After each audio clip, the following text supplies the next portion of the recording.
তাহলে আপনি এখানে টেক আপ দিতে পারেন, বন্ধ করে দিলাম আমি বন্ধ করে মানে এটা হচ্ছে উপরে নিচে উপরে নিচে সাইডে এনে এই ডাইন বলবে আর কি, ঠিক আছে? এটা বলবে এই উপরে যাবে, এই উপরে সাইডে যাবে না, সাইডে যাবে, সাইডে যাবে, এই সাইডে যাবে,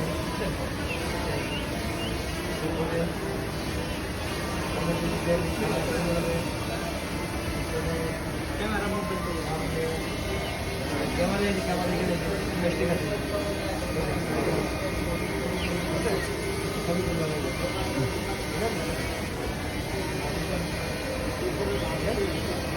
আমরা